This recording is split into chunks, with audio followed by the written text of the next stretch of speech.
يا رب لا تجعل سعادتي أو حاجتي بيد مخلوق من عبادك، ولا تجعل ضعفي أو انكساري إلا لك وحدك. يا رب لا تحوجني لأحد، ولا تجعلني عبئا على أحد، واجعلني غنيا بك عمن سواك. يا رب لا تريني عيبا في نفسي كرهته وبغضته في غيري، واجعلني ممن يرون عيوبهم ويصلحونها ولا يدافعون عنها. يا رب إني أستودعك لساني فلا تجعله يغتاب إنسانا، ولا ينطق كذبا، ولا يقول قولا أندم عليه يوم ألقاك. يا رب لا تجمعني بمن يضمر الشر لي، لا حلما ولا صدفة ولا واقع، ولا تشغل عقلي بما يقلقه، ولا قلبي بمن لا يرحمه، ولا وقتي بما لا ينفعه. وكن لي وكن معي، واجعلني بك أقوى وبك أغنى عن العالمين. يا رب لطفك. السلام عليكم ورحمة الله وبركاته. اللهم صل وسلم وبارك على سيدنا محمد عليه أفضل الصلاة والسلام. عاملين ايه؟ وحشتوني يا رب كلكم تكونوا بخير وسعداء ومبسوطين وفرحانين ومتهنين وفي أحسن حال، اللهم أمين يا رب العالمين. وحشتوني وحشتوني وحشتوني كتير كتير كتير قد البحر وسمكاته. يا صباح الفل، يا صباح الهنا، يا صباح الطاقة الإيجابية، يا صباح كل حاجة حلوة في الدنيا على عيونكم انتوا. يلا بينا نبدأ الفيديو بتاعي النهاردة روتين تشجيعي كده من نار نار نار. النهاردة كده هنعمل حاجات حلوة كتير قوي مع بعض. كملي معايا الفيديو للآخر، ولو لسه أول مرة تشوفيني أنا شوشو، دي قناتي. أتمنى الاشتراك في القناة وتفعيل زر الجرس على كلمة الكل عشان يصلك مني كل حاجة جديدة بنزلها. طبعا النهارده كنت صاحيه كده. طبعا انتوا عارفين الايام اللي فاتت دي كان التراب عامل ازاي وكان الاعصار عامل ازاي، فما كانش ينفع ان انا بقى ايه خلاص، يعني انا سبتها كده لحد ما بقت تضرب تقلب، وفعلا التراب يعني بطر الدنيا خلاص. احنا كنا يعني هنتدفن جوه. فبجد كان الموضوع صعب جدا على كل الناس، فربنا يرحم اموات المسلمين جميعا ويرحم كل الناس اللي راحت بسبب الاعصار وبسبب اللي حصل في ليبيا وبسبب اللي حصل في الدول العربية. ربنا يرحمنا برحمته يا رب ويطلعنا منها سالمين غانمين على خير، اللهم امين يا رب العالمين. وربنا يشفي مرضاهم يا رب ويعوضهم خير عن كل حاجة هم فقدوها، ويصبر قلوب الناس ديت. ومش عارفة والله العظيم، يعني دايما بقول اللهم ارفع مقتك وغضبك عنا يا ارحم الراحمين، وربنا يكفينا شر فوجع الاقدار يا رب. والله العظيم الواحد حاطط ايده على قلبه كده وخايف ان يعني يلف كده ويجي على مصر، فربنا يرحمنا برحمته والله. لان انا طبعا سمعت ان هو وصل برج العرب، فطبعا احنا شوية تراب كده بنتضايقوا مش عارفه والله العظيم. الواحد اساسا يعني بص لما بيفتكر اللي بيجرى في البلاد الايام ديت، والله العظيم انا دايما اقول اللهم ارفع مقتك وغضبك عنا، لان ده فعلا غضب ربنا على الناس بقوا فيه والغلا والكفر، والناس اساسا بقت في عالم تاني والله العظيم. بجد الناس بقت في عالم تاني. فاحنا طبعا انا مش شيخة عشان اطلع اتكلم في مشيخة. يلا بينا نخش على الفيديو بتاعنا نشوفه هنعمل ايه، فعشان ما نخشوش في حتة تانية عشان الناس ما تقولش ان انتي مش تشيخة علينا. لا احنا مش شيخة والله العظيم، بس انا بقول لكم ربنا يهدي كل عاصي يا رب ويهدي جميع المسلمين جميعا. طبعا انتوا عارفين ان التراب بيعمل طاقة سلبية جامدة جدا، فانا عشان ان التراب ما يخليش الشقة كلها، وانا الجيوب الانفية عندي بايظة اصلا، فبيخليكي دايما مخنوقه، وبالذات الناس اللي هي عندها جيوب انفيه وحساسيه بيكون عندهم مشاكل كبيره، فلازم نتخلص منه. فانا طبعا اول حاجه بعملها انا، حتى لو انا هعمل تنظيف للريسبشن وتنظيف لبره، كان لازم ان انا اشفط كل حاجه بالمكنسه الكهربائيه. فانا شفطت كل التراب بالمكنسه الكهربائيه وطلعت خلعت الستاير، لان انتوا طبعا شفتوا منظر الستاير كان عامل ازاي. الستاير عندي بيضه، فالتراب انتوا اكيد شايفينه. بس طبعا انا الفيديو بتاع الكنيس، وانا مش عارفه بقالي كم مره بصور في فيديوهات بتسقط مني، انا نفسي اعرف الفيديوهات دي بتروح فين. فكل لما اجي اصور يقول لي الملف غير مدعوم، الملف تالف، حاجه كده مش فاهمه في ايه. يعني انا لو فضيت مساحه الاقي الملف التالف او غير مدعوم، ما فضيتش مساحه مش عارفه. فالحمد لله انا بصمم برضو ان انا بنزل وبطلع لكم بفيديوهات كلها. طبعا انتوا عارفين فيديوهاتي عامله ازاي، بحب ان انا اطلع بفيديوهات تليق بحبايب قلبي اللي بحبهم وبيحبوني. طبعا انا هنا لميت الستاير بتاعه الشقه كلها، وزي ما شفتوا كده الفيديو الستاير كانت عامله ازاي. ورحت طبعا انا ما بحب اغسل الستاير، بغسل الستاير في الغساله الصغيره بتاعتي حبيبه قلبي. انا حرفيا ما بستغناش عن جميع الاجهزه الكهربائيه بتاعتي، بس زي ما انا قلت لكم اهم حاجه ان احنا نشفط الاول بالمكنسه، عشان انت لو جيتي كنستي التراب هيطلع على صدرك هيقفل لك صدرك، هيطلع على مناخيرك هيسد لك مناخيرك، وبالذات الناس اللي هم صحاب الجيوب الانفيه والحساسيه. فلازم اول حاجه تتخلصي من التراب من غير ولا نقطه ميه، ولو حطيتي ميه من غير ما تشفطيها بالمكنسه الكهربائيه هتليط الدنيا معاكي وهتعجن وهتخشي بصي مش هتخلصي في حاجات احنا لا غنى عنها. فاول حاجه انا عملتها شفطت كل الشقه عندي بالمكنسه الكهربائيه، وبعدين طبعا انتوا عارفين يعني طالما تنظيف عميق يعني لازم ميه وصابون ورغاوي عشان تحسي ان انت فعلا عملتي تنظيفات عميقه.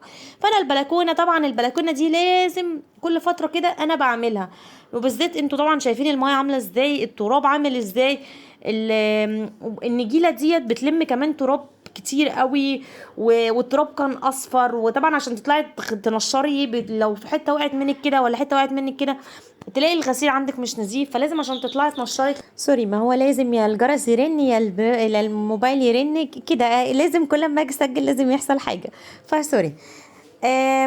المهم بقى ايه كنا بنقول ايه، فلازم اهم حاجه ان انت تتخلصي من التراب الاول، تشفطي كده بالمكنسه الكهربائيه عشان ما طينه، يعني لما تيجي تقلبي على التراب ميه هتلاقي ان الميه بتعمل زي معاكي طينه كده، وهتلاقي انت طبعا ارهقتي وهتاخدي وقت كتير قوي.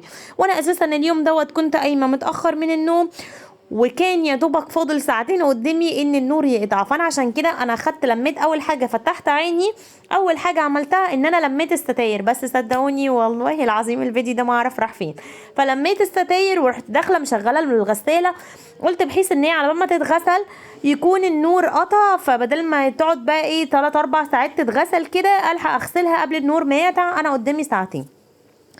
فانا حطيت الستاير في الغساله وطلعت بقى قلت اكمل ايه البلكونه. فانتي طبعا زي ما قلتلك ان انتي لازم تقومي وتشوفي ايه وراكي، واحنا بنعمل الفيديوهات دي عشان نتشجع كلنا من بعض، فتشجعي كده وبلاش كسل يا عسل يا فل يا قمر يا سكر، وقومي شوفي وراكي ايه. وزي ما قلتلك رتبي اولوياتك، افتحي شبابيك البيت بتاعتك كلها، الغسيل اللي عايز يتغسل اغسليه، اي حاجه عايزه تتنضف نضفيها، النجف عايز يتمسح امسحيه. والله العظيم زي ما بقول لكم هترتاحوا جدا جدا جدا. وانتوا شفتوا اليومين يعني الفيديو اللي فات دوت انا لما تعبت اخدت يومين حلوين كده في السرير، والله العظيم عشان انا ماشيه على عادات كده اهوت واولويات انا ماشيه عليها ما تعبتش جدا. وبرجع تاني يعني بلاقي البيت غير اما البيت يتكركب فوق دماغك، بتلاقي ان انت اصلا نفسك مسدوده عن الدنيا كلها. فرتبي اولوياتك اول باول ايدك في بيتك. طبعا انا كنت نزلت السوق جبت شويه مشتريات كده وشويه منظفات، انا قلت للراجل ان انا عايزه اغسل الستاير بتاعتي، ف راح عطيني بقى اللي هو المسحوق دوت بتاع هو عجينه ما تعرفوش بقى عجينه على ايه، هو عطاني حاجه كده قال لي لو الستاير بيضه حطي بقى الستاير بتاعتك فيها وما تضيفيش اي اضافات، بس انتوا عارفين ان انا بحب التاتش احط التاتش بتاعي، فانا حطيت شويه برسيل اريال اللي هو الاريال الجل العادي دوت بس مش اكتر، وسبته بقى يتغسل. طبعا هنا كان النور عملها معايا، ورحت مطلعه الستاير شطفاها وسبتها بقى تصفي في البلكونه. وهنا بقى لميت شنط المدرسه غسلتها كمان، ولميت المفارش عطيتها دوره، فضيت طبعا الغساله من الميه اللي هي الوسخه ديت، وبعدين رحت مرجعه تاني حاطه ميه نظيفه من غير بقى اللي هو المسحوق اللي هو بتاع الغسيل الابيض دوت. وبعدين رحت مغيره الميه، قعدت اغير الميه غسلت لميت بقى ايه فرش الشقه كله، سراير وستاير ومفارش والمصليات، لميت كل حاجه ما عدا السجاد، لميت كل حاجه قلت بقى ايه اغسلها. ولميت شنط المدارس، طبعا شنط المدارس والدروس طبعا انا جايبه لاولادي شنط جديده ان شاء الله ان شاء الله. ادعوا لي بس ان انا اعمل الفيديو، ما اني انا اساسا الفيديو ده انا مكسلانه اعمله لان انا حاسه ان هو مش هيجيب مشاهدات ولا كده، بس عشان انا هعمله ان شاء الله عشان في ناس كتير طلبت مني حاجات المشتريات المدرسه، فان شاء الله انا املي في ربنا ثم بيكم ان الفيديو دوت يجيب، لان طبعا الريتش بتاع الفيديو اللي فات كان واقع شويه، فاملي في ربنا ثم بيكم انه طبعا تطلعوا لي الفيديوهات والريتش يعلى تاني معايا. عشان كل ما اقول هوبا تروحوا انتوا منزلوني تاني، كل ما اقول يلا خلاص هانت انتوا بتنزلوني تاني. بس طبعا انا حابه اشكر كل الناس الجديده اللي دخلت معايا ونورتني، وكل الناس اللي بتعمل لي مشاهده ولايك وبتشاهد مشاهده كامله وبتحط لي كومنت حلو وبتدعي لي دعوه حلوه. بجد بشكركم كلكم، كل انتوا كده في قلبي، انتوا في قلبي والله العظيم في قلبي. فطبعا انا عيلتي كل يوم بتزيد بسم الله ما شاء الله يعني. فانتوا عيلتي التانية، ربنا يخليكم ليا وما يحرمنيش منكم ابدا ابدا ابدا، وعيلتي تكبر واكتر واكتر بيكم، وانا املي في ربنا ثم بيكم طبعا كبير. فانا طبعا انتوا عارفين ان انا بتعب في الفيديوهات دي كتير، والله العظيم الفيديوهات دي مش سهله يا جماعه، فقدروا بقى التعب ده. وما تنسيش تحطي لي اللايك اللي بيرفع معايا الفيديو وبيخليه يوصل لمحتوى، يعني بيوصل المحتوى بتاعي الناس تانية كتير ان هم يتفرجوا عليه ويشوفوه. لان طبعا انتوا عارفين الفيديوهات بتاعتي مشجعه، انكروا بقى، انكروا ان الفيديوهات بتاعتي مش مشجعه.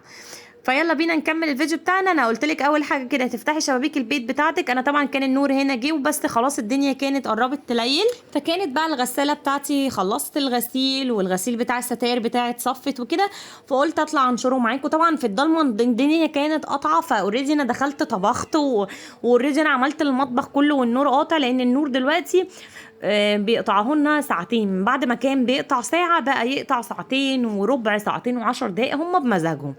هما بصراحة ربنا يبارك لهم، هما مش حارميننا من حاجة يعني، ربنا يهديهم ويصلح حالهم يا رب. فطبعا انا كنت خلصت بقى الشقة كلها، كنت عملت الاكل وكلنا وغسلت المواعين وروقت المطبخ، كل ده على نور الكشاف، ما عملتش اي حاجه. فانا قلت بقى كنت سايبه دول، قلت اول ما النور يجي اطلع بقى ايه انشرهم معاكم، لان طبعا اللي احنا بدأناه مع بعض بنكمله مع بعض وبننين مع بعض، فاحنا اسره كده مع بعضينا، صح؟ انتوا عارفين الكلام ده. فيلا بينا بقى نرجع نكمل اللي انا كنت بقول لكم عليه. اول حاجه طبعا انت بتفتحي شبابيك البيت بتاعتك كلها وترتبي اولوياتك وتولعي طبعا سوره البقره كده وتشغلي شويه القران بتاعتك. طبعا انا مش شيخه، انا طبعا في اول الفيديو انا هتلاقيني مشغله سوره البقره، بس اخر الفيديو اخر النهار بقى بقلبها ايه ديسكو يعني. ترتبي اولوياتك وتولعي سوره البقره وتنجزي وقتك كده، فهتنجزي وقتك في يعني بصوا في لمح البصر هتلاقي ان الدنيا سهلت عليكي. وعايزاكي بقى تبخري باللي هي الحبه السودا دي. الحبه السودا ديت انا كنت جايبه شويه بخور كده من عند العطار، يعني حد كده الله يكرمه والله يبارك له كان حاطط لي الحبه السودا والملح الخشن واللي هو الورق الغار او ورق اللورا ده، بس ورق الغار في الدول العربيه عشان في ناس بتتفرج عليا من الدول العربيه. طبعا ببخر بيه بقى الشقه كلها. طبعا اهم حاجه ان انت تقفلي باب الحمام وتبخري بيه البيت كله، لو في اي طاقه سلبيه بتطلع، في حسد بيطلع، في اي عين راشقه في حياتنا تطلع تغور في 60 داهيه بره البيت. لاي حد راشق عينه في حياتي يا عم الله يهديك، خليك في حياتك وسيبني في حياتي وسيب الناس في حالها، الله يصلح حالك وحالنا. احنا ماشيين بصوا يعني ببركة دعاء ربنا كده وبقدرة ربنا. إيه لو عملتوا كده صدقوني والله العظيم، صدقوني يا بنات اتحداكم انك لو بخرتي هتفرق معاكي في يومك، وبالذات الناس لو يعني الناس اللي هي بتبقى قايمه محبطه وزهقانه وقرفانه وعلى طول بتتشنك، واللي جوازها بيخشوا يزعقوا واولادها بيتخانقوا مع بعض واولادها بيضربوا بعض واولادها مش عارفه ايه. خلي ذكر الله كده على لسانك دايما، ان بذكر الله تطمئن القلوب. فاعملي اللي انا بقولك عليه والله العظيم هترتاحي جدا، وصلي على الرسول كتير واذكري الله كتير. انا مش زي ما قلت لك انا مش شيخه ولا حاجه، وربنا يهدينا جميعا يا رب. بس كمان ذكر الله والله العظيم بيجيب راحه نفسيه، بيخليك انت هاديه كده وريلاكسيشن، وجوزك هادي الله يهديهم جميعا يا رب، وتبقي رايقه كده. والبيت اللي عامر بذكر الله الملائكه طبعا بتبقى محوطاه دايما، بيبقى هادي كده ما عندكيش اي ستريس من اي حاجه. فبخري وحاولي لو نص ساعة كده، نص ساعة وانتي بتعملي شغل البيت عندك تقولي الأذكار بتاعتك، تقولي الورد بتاعك. خلي ذكر الله على لسانك دايما، زي ما قلتلك ان بذكر الله تطمئن القلوب. ربنا يبعد عني وعنكم شرور الدنيا وكل حاجة وحشة، اللهم امين يا رب العالمين. طبعا هنا كنت خلصت التنشير بتاعي وجبت المفارش بالمرة ونشرتها ونشرت كل حاجة. بصوا الجو، بصوا الجو كان حلو جدا والدنيا بتغرب كده وخلاص الليل بليل. مع اني طبعا انا اكتر حاجة بخاف منها ان انا اطلع انشر بالليل، بحس طبعا عشان انا ساكنة في دور عالي جدا، بحس ان انا ببقى خايفه، والناس تحت ايه ماشيين نمل كده نمل، ببقى خايفه جدا وانا بنشر بالليل. بس طبعا انا طلعت انشر لكم بالليل، تلاقيني ان انا ما بعملش روتين مسائي في التنشير وفي البلكونه لان بخاف جدا. مع اني ساكنه بقالي كتير بس عمري ما طلعت نشرت بالليل، فقلت النهارده عشان خاطر حبيبي. شفت انا ضحيت ازاي، ضحيت بعمري وبخوفي عشان خاطركم. فانتوا بقى ما تستخسروش فيها اللايك، طبعا اللي انتوا لو وصلتوا لحد هنا طبعا على راسي من فوق، على راسي من فوق. فهنا بعد ما اخلص طبعا شنط الدروس، انا دي شنط الدروس بتاعت الولاد غسلتها، وطبعا كان الولاد تانيين في الدروس فكان في شنط معاهم وكده، فانا غسلت اللي هم كانوا سايبينها. وطبعا ان شاء الله لما اجي اصور فيديو المشتريات بتاعت المدرسه هوريكم كل حاجه تخص المدرسه وكل حاجه تخص الولاد، عشان الناس اللي هي عايزه تجيب او عايزه تشتري او ان هي عندها ولاد، انا هقول لكم بحكم خبرتي، يعني انا مش برضو مش خبيره قوي. وبعد ما هخلص هنا طبعا هخش، طبعا انا قايله لكم كل فيديو كده ما تنسيش نفسك، وكل مره اقول لك ما تنسيش اهم حاجه بقى في الموضوع دوت بعيد عن التنظيف، لان احنا كل حياتنا تنظيف وطبيخ وترويق وغسيل وناسين نفسنا، والرجاله عماله تطفش مننا. فاهم حاجه في الموضوع دوت ان بعد يوم طويل عريض زي اليوم اللي انا مريت بيه لازم العنايه الشخصيه. انا اتكلمت فيه المره اللي فاتت بس طبعا ما اديتوش حقه، والمره دي طبعا مش هديله حقه. انا باخد اكتر، يعني اخد 10 دقايق كده او 5 دقايق من الفيديو عشان اقول لكم يعني بسم الله ما شاء الله احنا بنلاقي البيت نظيف والعيال نظيفه، وانت بسم الله ما شاء الله لابسه جلابيه فتكات بتاعتك ورابطه القمطه الحلوه، والجلابيه كلها بقع وزيوت، وشعرك دوت منكوش، وشعرك مش عارفه عامل ازاي، ورابطه ايه وعامله ايه. طب انت بعد يوم طويل عريض زي دوت خرجي نفسك، خدي بريك بقى. بصوا طبعا انا بوريكم هنا كان الاكريليك اللي انا كنت مركباه الهارد جيل دوت بقاله شهرين اهو، بس الحمد لله كده خلاص بدأ يطلع يعني، فانا هطلعه. طبعا انا اقول لكم انتوا بتخلعوه كده يعني اصعب من العمليه القيصري. بص بقول لك قولوا له باي باي عشان اخر فيديو تشوفوه معايا. خلاص انا هشيله، انا قررت ان انا اشيله بقى خلاص يعني. وهنا بعد ما خلصت بقى بصوا طبعا انا الشقه بقت عندي رايقه، والشقه كلها بقت رايقه، يعني ايه يا دوبك مسحه كده، والفرش المفارش تاني وما فيهاش اي حاجه، واوضه النوم عندي رايقه. وكنت مطلعه البيجامه بتاعتي بقى القمر، ومشغله بقى اغاني بقى، واقعد كده بقى ايه مع نفسي شويه، اتفرج على حاجه بحبها، اعمل مشروب بقى المفضل، اقعد اذاكر للولاد، انا اقعد مثلا مع جوزي شويه، مع اولادي شويه. طبعا بصوا كنت مطلعه البيجامه القمر ديت، وطبعا دوت اللي هو الدهان اللي بيدهن الجسم بيخلي فيه جليتر كده بربرق كده بربرق. وطبعا السبراي دوت بتاع الشعر بيدي ريحه حلوه زي البرفيوم كده، بيحط في الشعر ده للشعر، ده بيتباع عند اي حد بتاع يعني مستحضرات التجميل بتاعتك، بتجيبيه اللي هو المعطر للشعر كده، بيخلي ريحه الشعر غير الكمكمه. انا بشوف ريحه شعر مكمكمه وكده بتخلي ريحه الشعر حلوه قوي. واهم حاجه ان انت من حق الجميل يتدلع، دلعي نفسك يا اختي، حبي نفسك، هتلاقي الحياه وردي، ما تعقديش الدنيا. مش بعد يوم طويل عريض واقفه المطبخ يا دوب تاكلي والاقيكي ممدده شبه الجاموسه على الارض. لا خدي بالك من نفسك ومن صحتك، ودلعي نفسك زي ما شقتك وبيتك واولادك ليهم حق، انت ليكي حق على نفسك. شغلي حاجه بتحبيها، رقصي، افرحي، زقطي. الفيديو بتاعي النهارده يا رب الفيديو يكون عجبك. لو عجبك الفيديو استنيني في فيديوهات تانية كتير، هتوحشوني. الى اللقاء.